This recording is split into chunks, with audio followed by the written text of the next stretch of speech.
What's up, brother, man? Man, I'm so happy to see you. Likewise. And Jocelyn, God bless you. I love your organization. Thank you. Thank you so much. We modeled part of ARC when we started it off of the work you were doing. Thank you. Especially our career stuff. Wow. Thank you. Thank you Yeah. so much. I'm so impressed with the work that you do. I'm so impressed with your story. I'm just like, it's so exciting to have both of you here. It's really important. I was telling Chris, I happened to see him at the Rikers Island graduation. And, you know, I was like, I have to have him in my life. And like then I didn't even think about it for the gala. So to actually be here speaking to you, I feel like a little starstruck. And Scott, I think that the work that you do is amazing. And just hearing from someone who's such an ally to this work is just so important. And I think that our guest is they're gonna get so much from hearing from both of you. So thank you both for being here. Oh man, that's awesome. Yeah, such an honor to meet you and to be alongside Chris. I'm a huge Chris fan. I'm a huge Scott fan. Yeah, I was just talking to you to Ben Jealous. I was on the long call with him just now, and I was telling him that we were about to jump on. Yeah. Thank you, everyone. We're going to start in 5. Okay. I'm going to count backwards. And Dr. Rainey, I'm going to start with you to introduce them both. Sure. Ready? Okay.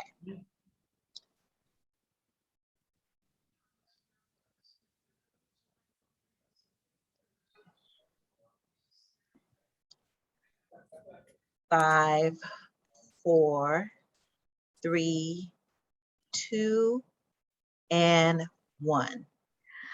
So I am so excited to be here today, to be having this conversation with our 2 gala honorees. It is amazing. And I want to thank our audience for being here and really thinking this is going to be a huge treat for you to hear from Chris Wilson and from Scott Budnick. So I am going to start by, because we have an hour and I want to make sure that you guys get a little bit of an opportunity to ask some questions, but I'm going to start by reading their bios so I don't mess them up.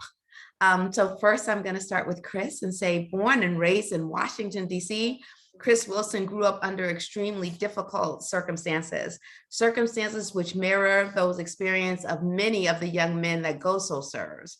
Poverty, drug addiction, and gun violence were the everyday norm. At just 17 years old, he was just as involved and in prison. During his incarceration, Chris seized upon the opportunity to turn his life around in his cell. Behind bars, he began to draft a plan. Informed by the upbringing shaped by systemic racism and fueled by the desire to empower others to break the cycle of incarceration in communities of color and to achieve their full potential. Following his release from prison after 16 years, Chris published his work, The Master Plan, The Journey from Prison Life in Prison to a Life of Purpose. Today, he is in demand public speaker who employs returning citizens, he's a mentor and an artist. Chris is a tireless and passionate advocate for those with justice involvement. And we are delighted and honored to have him as our gala honoree. So we hope that you get the opportunity to join us next week so you can meet him. Chris will be our Transformer Educator Award. We'll receive our Justice Transformer Educator Award. Thank you, Chris. Appreciate the introduction, sister. So Scott, as a film and television producer, Scott Budnick uses the power of storytelling and the incredible reach of Hollywood films to inspire and catalyst positive change in our society. Scott's involvement in the justice transformation started, as so many do, volunteering his time and skills, working with Los Angeles-based nonprofit Inside Out, writers, He taught creative writing in juvenile facilities, helping young people to express themselves, control their narrative, and share their story. In 2014, Scott founded the Anti-Recidivism Coalition, known as ARC, to reduce incarceration, improve the outcome of formerly incarcerated individuals, and build healthier communities by providing formerly incarcerated men and women with direct services such as housing, counseling, job training, and opportunities to mentor and education. As executive producer of co-financing company One Community, Scott brought the powerful and important Just Mercy, the film adaptation of lawyer and social justice activist Bryan Stevenson's memoir, to the screen. Scott's commitment has been recognized with numerous awards, and we're delighted to add to the roster of accolades next week as he receives GOSO's Justice Transformer Advocacy Award. Thank you, Scott. Thank you so much for having me. I'm so excited to be here with you guys. We are so excited that you're here. Before I move into the questions, my first question to both of you, Chris and I were talking a little bit about some of the stuff that he's passionate about. And I thought it'd be great to hear from you about right now, what makes you happy? I thought that'd be a great way to start. So Chris, I'll start by you. Right now, what makes you happy? What makes me happy is to be of service of others. And so last month, I've hired an executive director I started a foundation 2 years ago, Chris Wilson Foundation, and we've been focusing on funding and supporting prison education, supporting reentry initiatives, art-related programs. I'm a visual artist, so this is my painting behind me, and we've just been supporting so many people behind the scenes.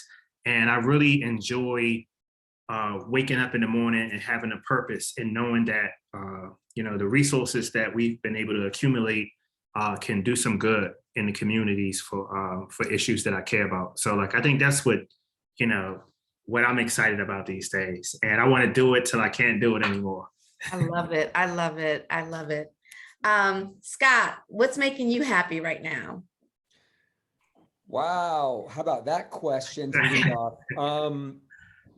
I'm real happy because for the first time in a long time, due to COVID, my mom just flew in from Atlanta. Oh, I've been spending the last few days with my mom. wow. She's a Braves fan from Atlanta, and so I got to take her to the Braves Dodgers last night, and she was the only one out of 90,000 people in that place rooting for the Braves. But just to be able to spend that time with my mom made me so happy.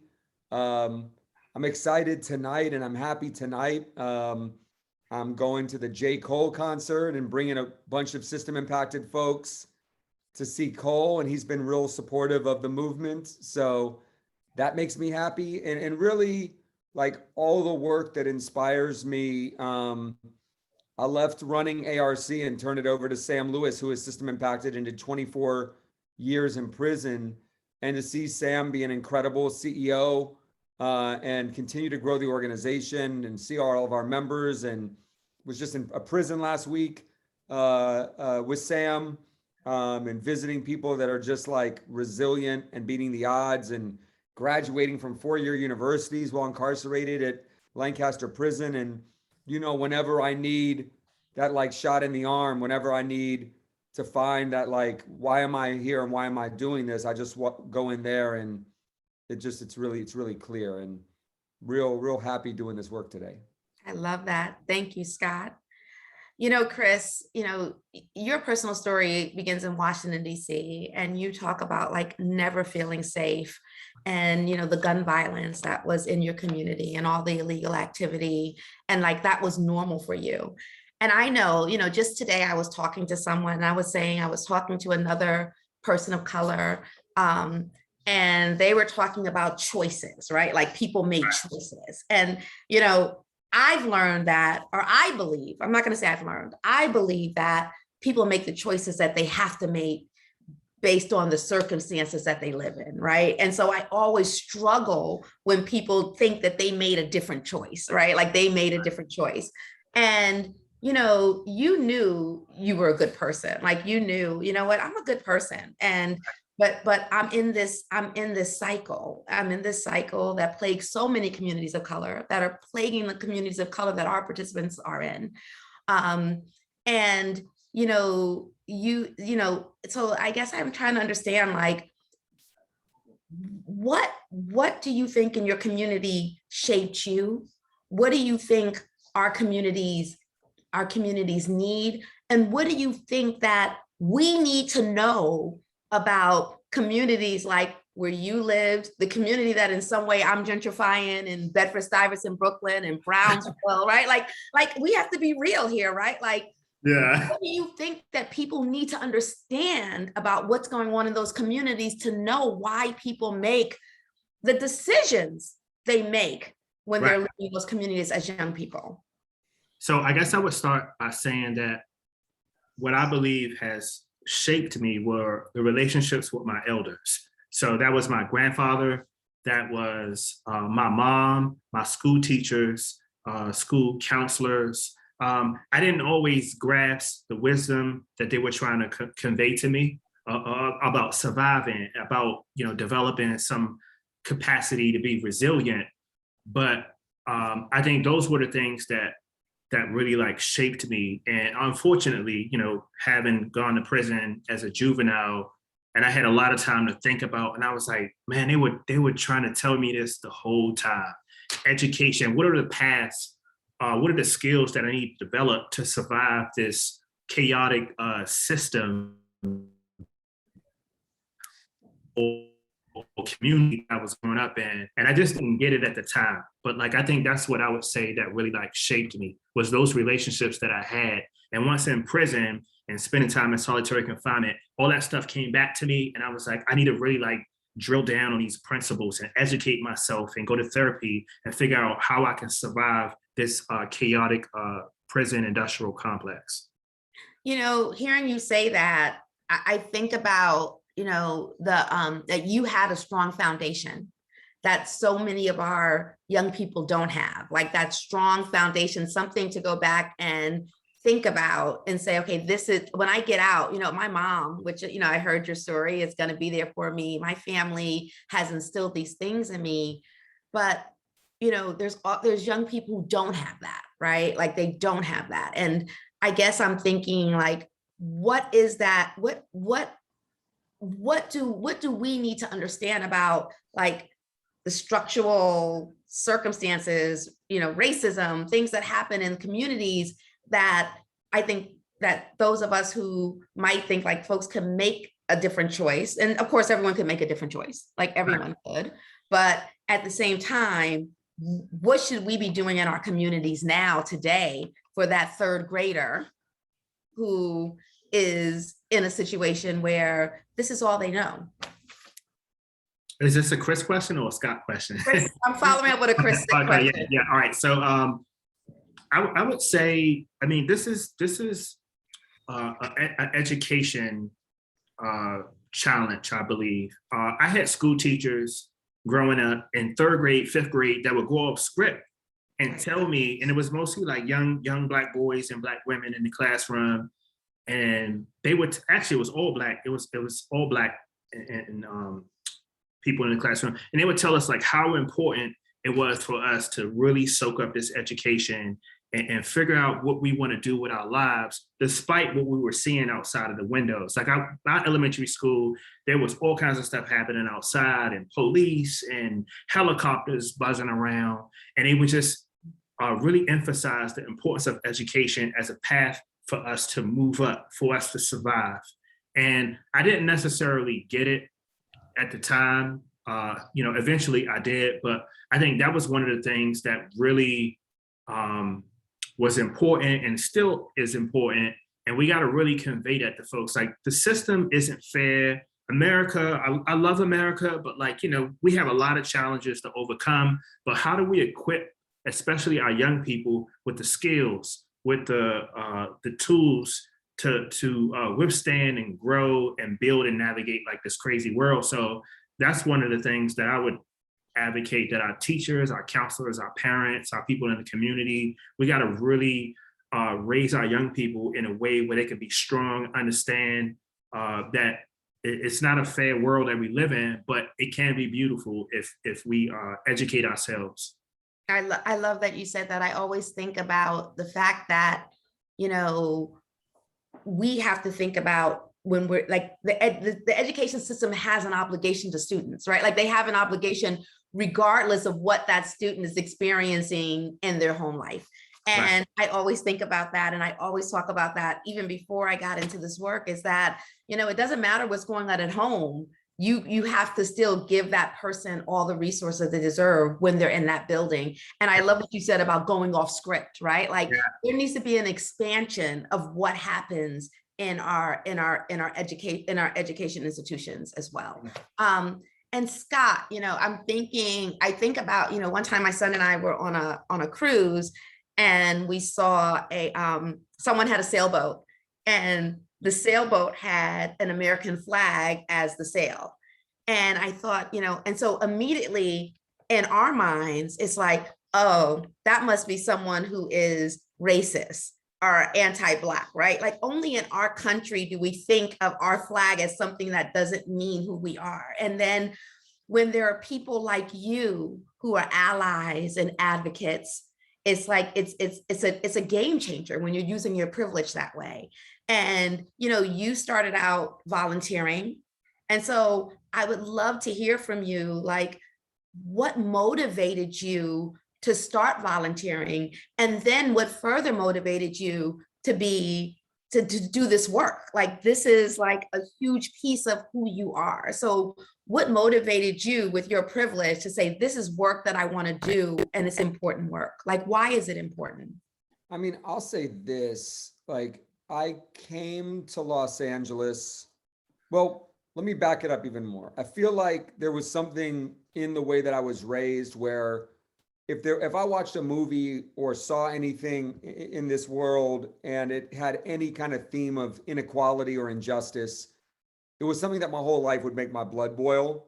And I think trace it back. I was a DJ at a very young age, and I grew up in the suburbs where my dad was a doctor, my mom was a teacher. I had it nice, right? Suburbs, mostly white, very Jewish. And then I started DJing, and like one of the first things I got hired for, because I was doing a lot of hip hop in Atlanta and literally this is when I was like 14, 15 years old, was a Halloween party in the housing projects at Techwood Homes in their like community center. Wow. And I feel like that sparked it for me, like meeting those kids and started hanging out with those kids. But I ended up moving to LA and got kind of stuck in this Hollywood bubble of bullshit, right? And I didn't feel meaning. I didn't feel like I was involved in anything like I was involved in Atlanta. And I was really just unhappy living in LA and going to lunches and dinners and talking about writers and directors and actors. And like, yes, it was my dream, but it was not fulfilling, right? And I'd been involved in this one case that I read in Rolling Stone magazine, and this kid knew it. So I was doing a movie called Old School, and this guy comes up to me and he says, hey, I know you were involved in this one case in this article that you read, but I teach this creative writing class in Juvenile Hall. Will you come in and be a guest speaker in this creative writing class? So I go in, and I go into the compound in Silmar Juvenile Hall, which is like a jail inside a jail where they're keeping the kids that are all being tried as adults.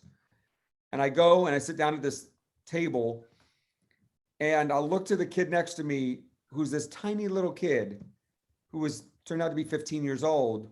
And I said, how was your week? Are you doing okay? And he said, it was a really bad week. I just got sentenced to 300 years to life in prison. Oh my God. And I said, well, what happened? And he said, I was standing next to my homie that shot the victim in the butt. The victim was in and out of the hospital in a day.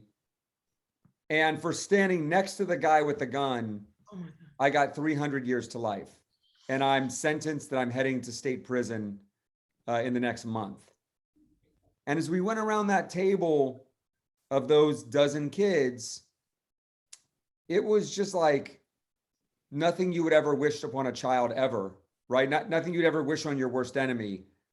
And it was just so clear that, like, you know, hurt people, right? And these kids were victims before they ever decided to victimize anybody else. And what was really clear is that with my privilege, if this was my kid, they'd be out on bail. Right. So they wouldn't be sitting in that juvenile hall. They'd be sleeping in their bed under a nice thread count, going to court in their own clothes, and they would have the best lawyer in LA. And trust me, my kid, for standing next to someone that shot someone in the butt, would get probation. Right. Yeah. Right. And on the flip side, what's probably even bigger than white privilege is this movie business privilege, Yes. right? And this microphone and platform that we have to either take culture in the absolute wrong direction or take it in the right direction. And I knew that this was my calling. And so I told those kids on that day that if you're pushing towards change and pushing towards betterment, I'm here till the wheels fall off. And I started teaching that class every Saturday in February of 2004. And 17 years later, I still teach that class every Saturday. And I was in Somar Juvenile Hall on Saturday, and I'll be there in 2 days. And it's my happy place. And I'm happy to say that when I started, there were 360 kids in that compound being tried as adults in LA County. And today there's under 10. Wow. Oh, wow. Wow. And it was changes in law, and it was a new progressive DA that was elected, who's not trying kids as adults anymore. And I was able to go back to David, who had a 300-year to life sentence after we passed SB 260, Senate Bill 260, led by a movement of formerly incarcerated system impacted folks, and tell them, hey, your life sentence is now reduced to 25 to life. You no longer have 300 years to life. And after that, I was able to come back and tell them, because you graduated college and made all these changes in your life, Governor Brown just commuted your sentence. And David with 300 to life just came home 2 months ago. Thank you. Yes. Oh my gosh, that is wonderful. And that you kept in touch with him. That is amazing that you were part of his story for so many years. Thank you for that, Scott. Thank you. You know, we at GOSO think about this work as a kind of a three-legged stool, right? So we think of it as, like, for me, the reason why I got into this work is that I truly believe that the great equalizer is meaningful employment, right? Like, I mean, like, really good connections to the labor market. And I think that, you know, when we think about this humongous wealth gap between white and Black Americans, I think that a lot of it is about, you know, really making sure that, you know, people, firstly, we're talking about this as you know, the truth. We're not just like sugarcoating it, and that we're talking to employers about how to employ marginalized communities, some that are just as involved, but really, like, you know what, how are we making sure that, you know, young people are getting the exposure and experience that they need? So when I heard about GOSO and I knew that they work with young people, I thought, if I could change the trajectories of 16 to 20, because we know 16 to 24-year-olds can do whatever they want. They have the capacity to change we know that, right? Like, they could change. Amen. So I said, you know what, I see it like, if I could change the lives of these young people who I believe have the capacity to do anything they want to do, and I can connect them to meaningful employment through education and emotional well-being. So we see our three legs as, you know, education, employment, and emotional well-being, because we understand that instability in any area of your life, you're going to have instability in every area of your life, right? So really working with them in that way. And, you know, Chris, you talked about, you know, how you understood that education was a way for you to change your life and to move in the right direction. You understood that when you were incarcerated, but just now you also talked about therapy. Yeah. So can you talk to me a little bit about the intersection of, like, improving yourself through education, but the importance of therapy and how that helped you to get to where you are today. Absolutely. I grew up, like I said earlier, I grew up in a very tough neighborhood and environment where most of us didn't have father figures in our household. And when I would lose friends or there'll be shootings, it was just like, be tough, toughen up and get over it and go to school and it's going to be okay. But like, stuff would be bottled up. I would think about the images of like my friends that I saw that were shot and stuff. And it was just like this macho attitude in my community that wasn't like productive for me. It didn't help me like grow. And once I unfortunately was in prison, I had an opportunity to really like dive down deep inside myself and really understand like that pain and unravel those things. And a lot of my group members were able to dive down into these things as well. And I know, especially like as a Black man, we are so uncomfortable about talking about therapy, and it's like, I got it, I'm gonna figure it out. And I had to accept that I didn't have it, or I didn't have it figured out. And so I still go to therapy once a week now. I've been in therapy for a long time, but I see it as a strength. I have someone who helps me navigate my life and help me understand how to cope with stuff that's going on in my life. It just really changed me and helped me to empathize and be more compassionate with people and learn how to take care of myself. And it really changed. It saved my life. I want to say changed, like it saved my life just going to therapy. And so I just recommend people, like we won't live long enough to survive all the mistakes that we may make in life. That's and right. So being able to sit in a room and talk to someone and learn and grow is a good thing. Wow, that's amazing. And it's so core to what we do at GOSO. At GOSO, the majority of our staff, for the most part, are social workers. And we think that, that clinical piece is really important to the well-being of our participants and for them to be able to have the tools in their toolbox to be successful.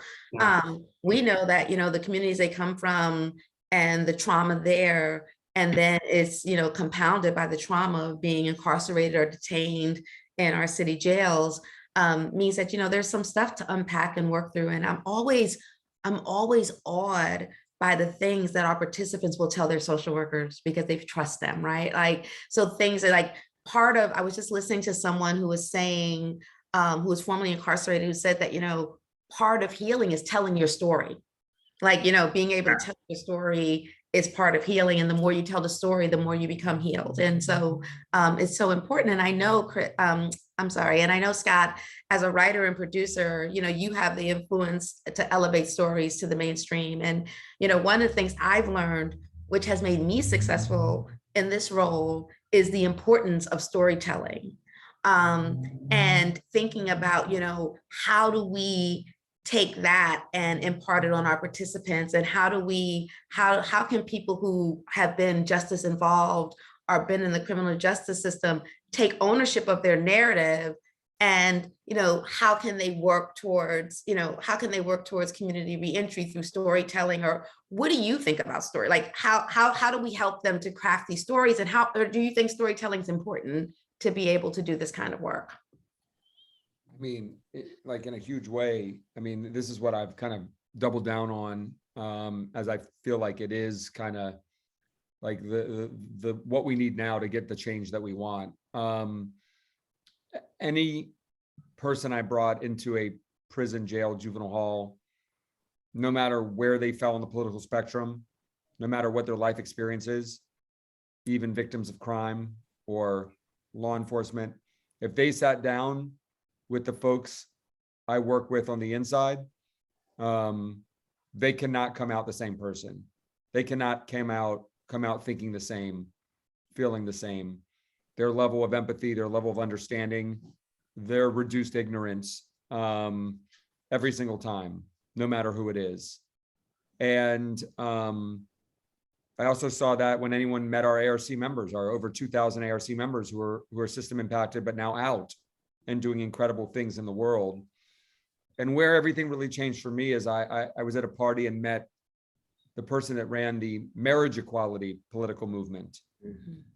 And I was really interested in a hugely divisive social issue that went from illegal everywhere to legal everywhere within a 10-year period. And I asked him, what was the game-changing moment? And he looks at me and says, Will and Grace, and Ellen, and Glee, and Modern Family, and Brokeback Mountain, and Milk. It was culture and stories that Wow. touched people's heart. It was people that may have been clutching their Bibles saying that's not marriage, but every night watching a cute gay couple on their television after dinner in Will and Grace, and either becoming supportive or reducing their opposition, right? And that gave me the idea of like, what if I, rather than making more hangovers, like what if we could start a film company that was meant to tell stories with major studios and streamers with worldwide distribution, where you could get millions of people to access that story.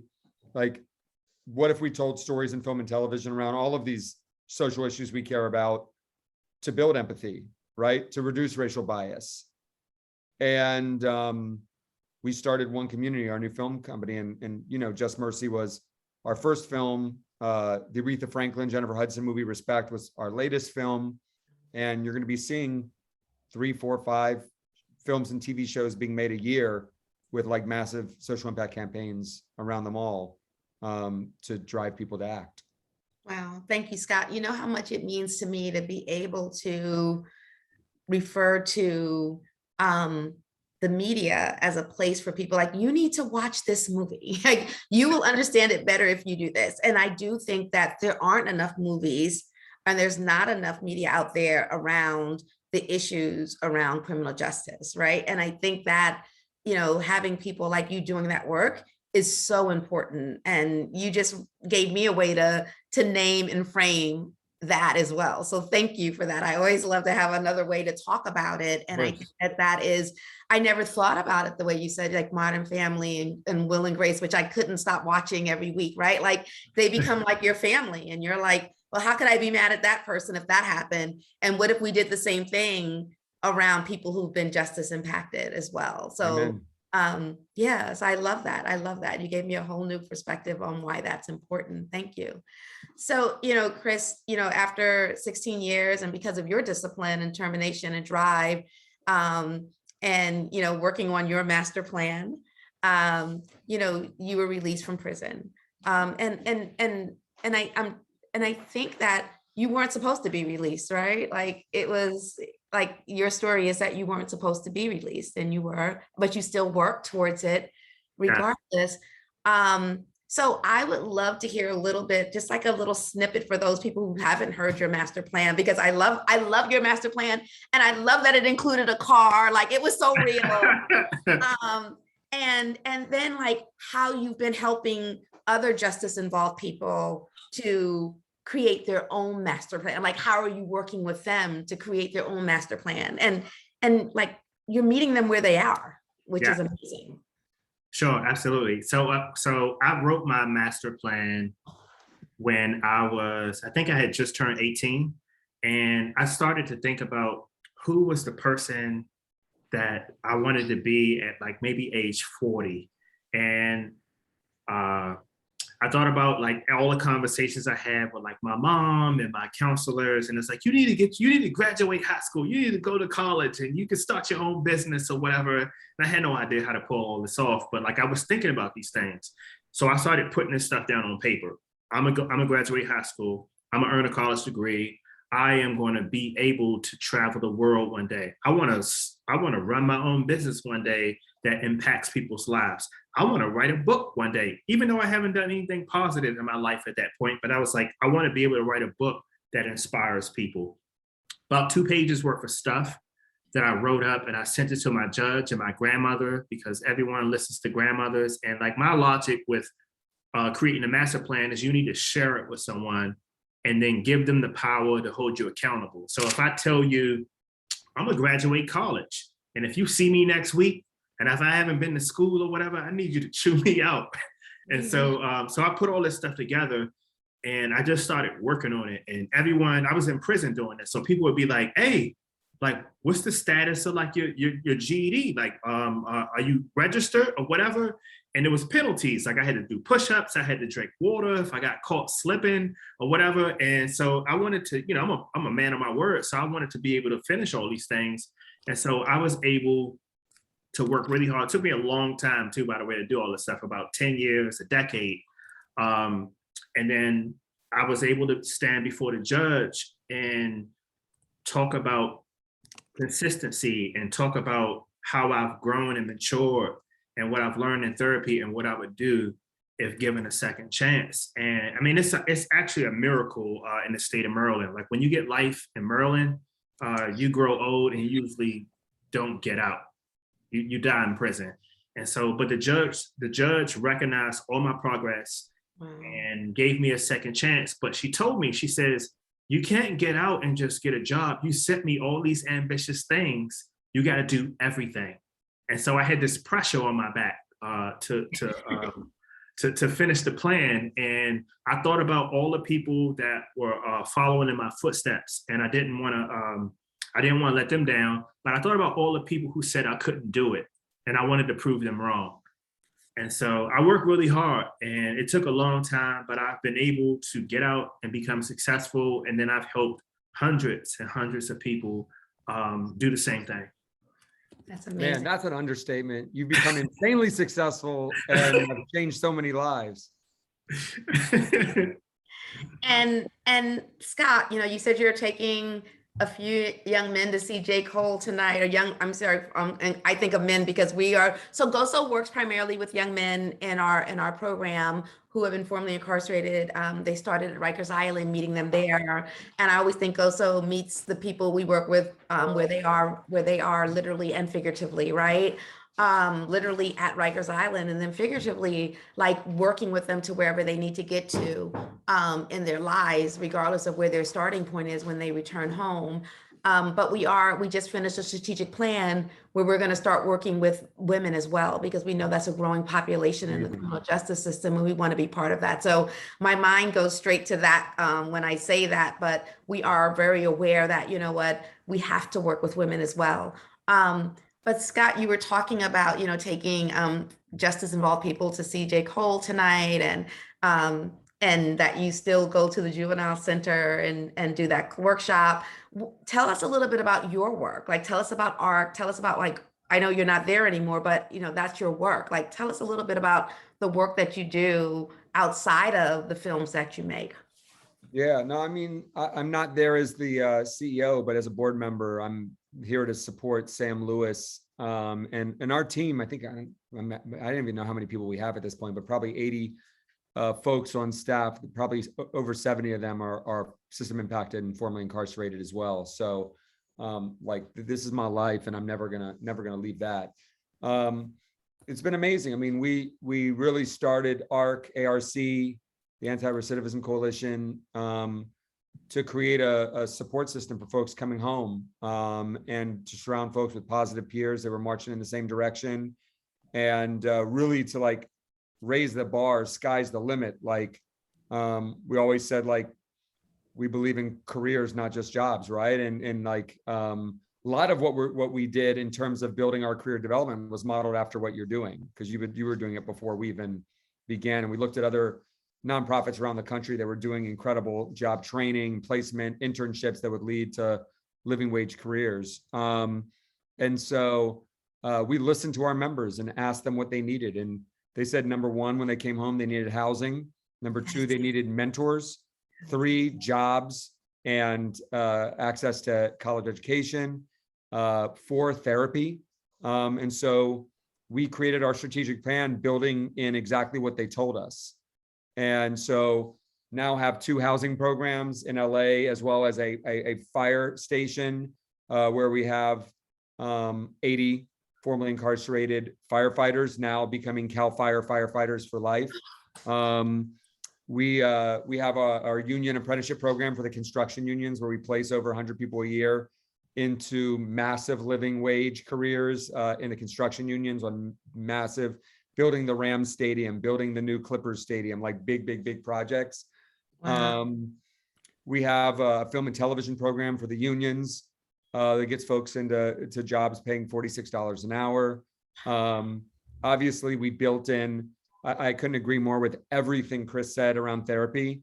And we've heard it from our members, like, what does the white Jewish movie producer know about this? But like, I know what I hear and I know what our members say they need. And that healing piece was everything. And like, their being openness to healing led me to be open to hearing. And I now go to therapy, like Chris, because of our members who have gotten so much out of it. And whether it's doing healing circles and group therapy or whatever it may be, we do a lot of trips in nature, whitewater rafting trips, just like real huge focus on healing. And then obviously enormous side of the house is around policy change. And we've passed over 32 laws in California that Governor Brown and Newsom have signed. These bills have looked at over 35,000 young people that were sentenced to die in California's prisons and giving them all a chance of parole. So massively changing the criminal justice system for juveniles and young adults up to age 26, and making sure none of them have a sentence that would require them to die in prison. And as I said, the entire thing is led by an army of system impacted men and women, and really growing out, just like you are, our female and non-binary department that are incredible ex-lifer, incredible woman named Norma Kumpian is running. And her leadership's been incredible. So again, like, huge blessing in my life, and awesome to watch the leadership of Sam Lewis and his team just continue to take to the next level. One other thing I'll mention is that Sam, when he came out of prison, he started just as one of our life coaches. Then he got promoted to be a supervisor, and then he started his own team. He created what's called the Hope and Redemption team, which is a team of 12 ex-lifers who did life sentences in prison all over 20 years, who were hired to go back inside prisons and run mentoring groups 4 days a week inside 9 different prisons in California. And you can imagine 12 people who gave 2 to 3 decades of their life to prison being willing to go back in 4 days a week to help the people they left behind.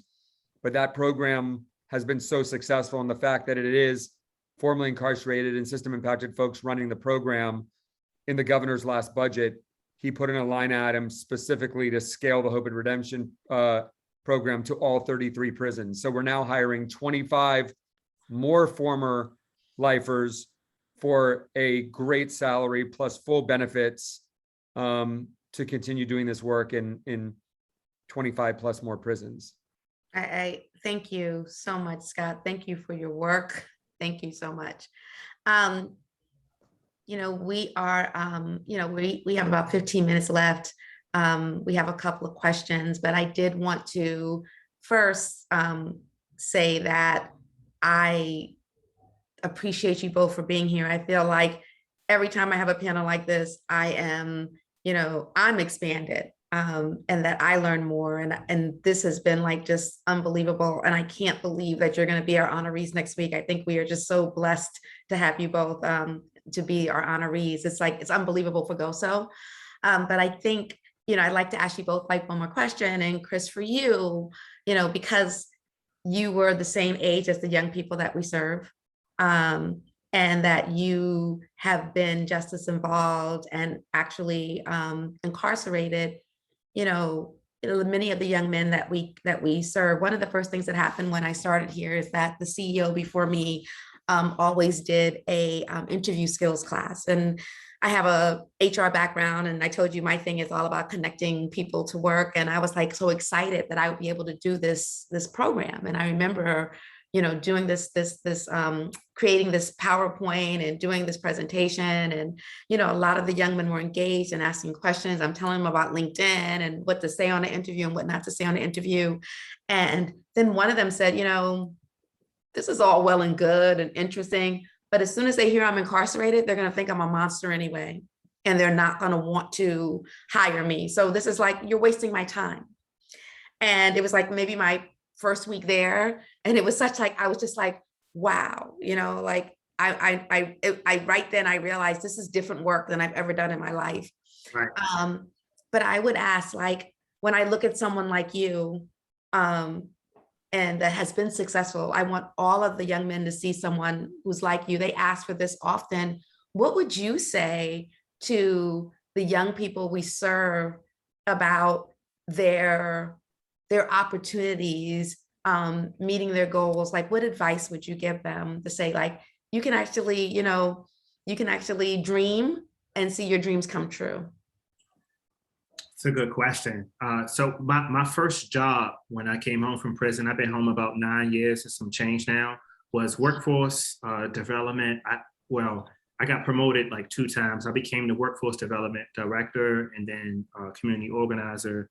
And I work with people, hundreds and hundreds of people, and we talked about this.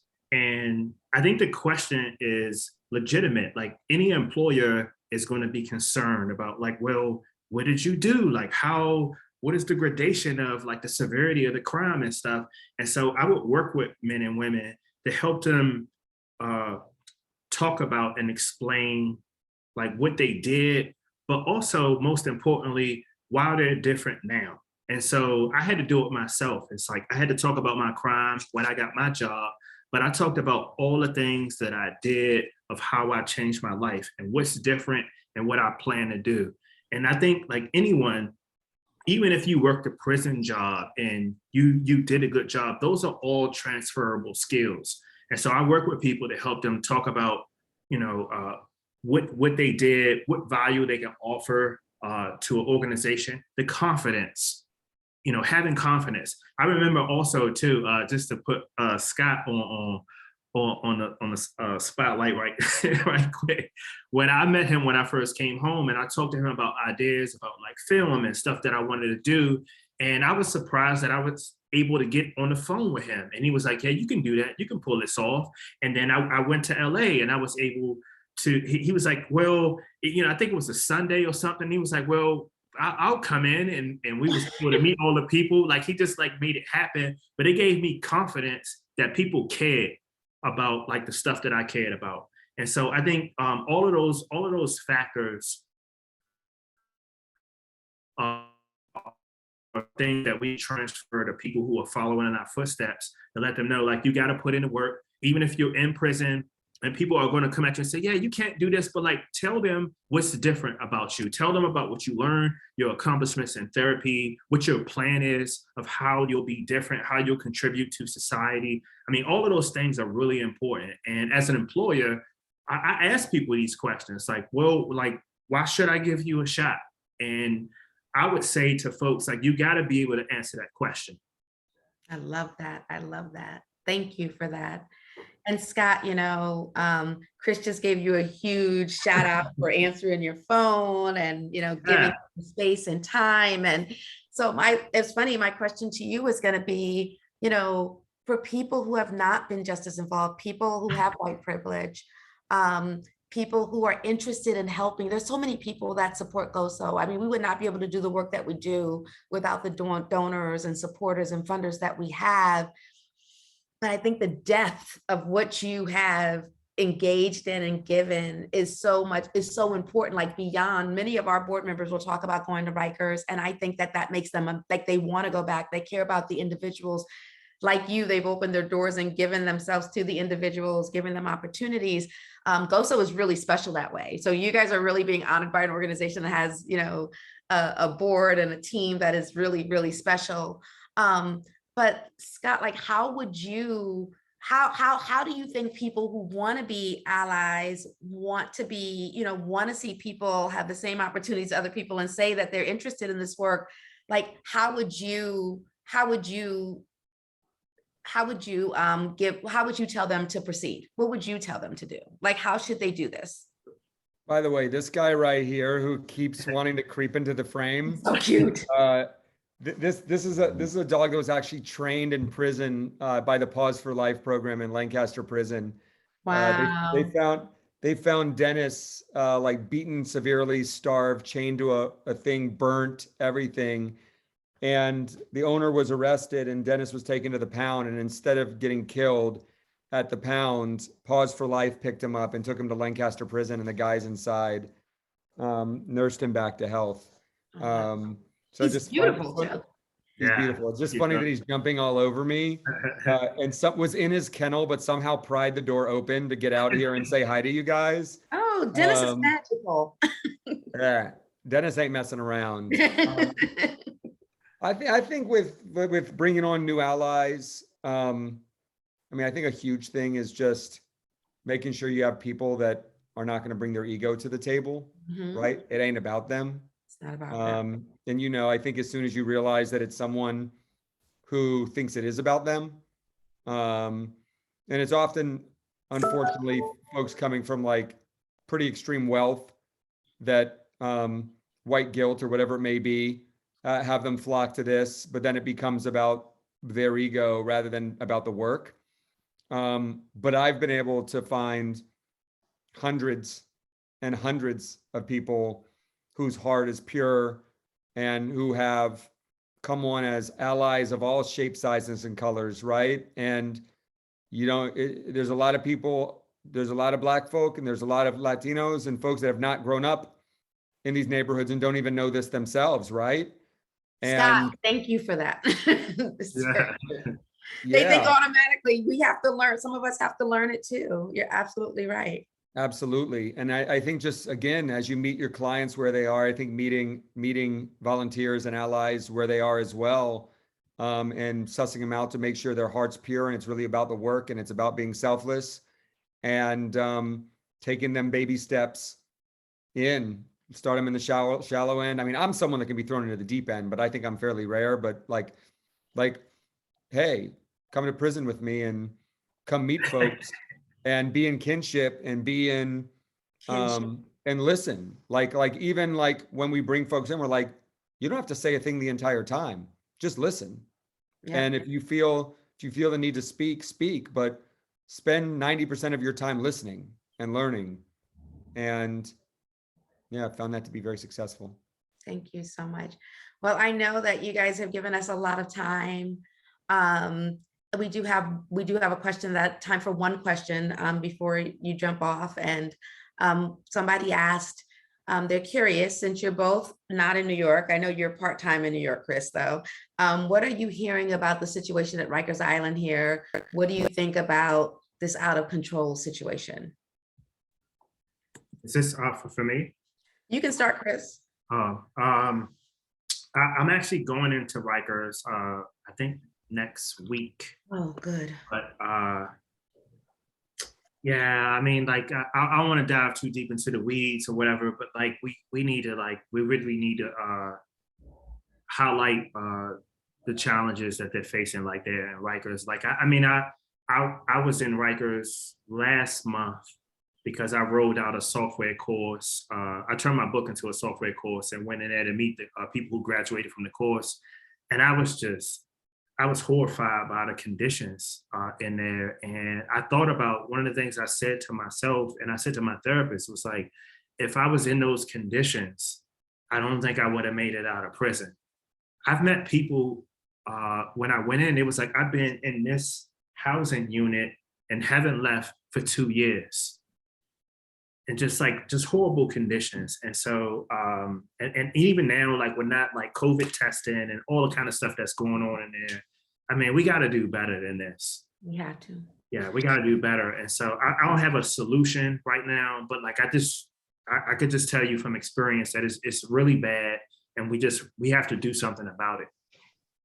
But the good thing is the commissioner there is bringing truth to power. He tells you too that it's really bad. He tells you how horrible it is. And I met him. He told me.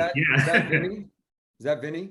Yes, Vinny. He is. I mean, I know nothing about what's going on at Rikers, so I'm not going to speak on it. But I do know that Vinny Schiraldi's the truth. Oh my gosh. I just had dinner with him 2 nights ago, and I was like, I mean, my heart was like just pounding listening to him tell this truth and say that, you know, don't put me in front of the media if you don't want me to tell the truth, and really talking about the horrific situation that's in there. And Chris, I hear you, but you were incarcerated. These people are just detained. They're still going back and they're not sentenced yet. Right. They're in this horror. So, you know, I think that, you know, people need to realize that Rikers is not a prison. It is a jail. Yes. And these are people who can't afford bail, as you talked about, Scott, and they're only there because they can't afford bail. And, many of them are, just going back and forth to court. And it's usually for 3 years in those types of conditions. So, it's horrific. I've never seen anything like it. Yeah, it's crazy.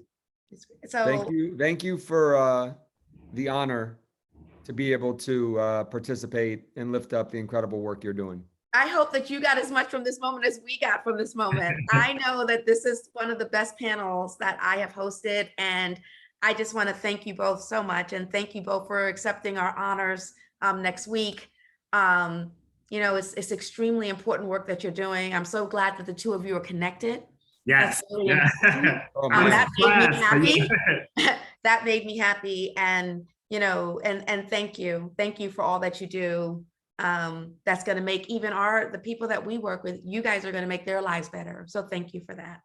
Thank you. God bless you both. Love you, Take Chris. care. Right. Enjoy tonight. Enjoy J. Cole. Yes. Take care. See you soon. Thank you to our guests too. Bye-bye.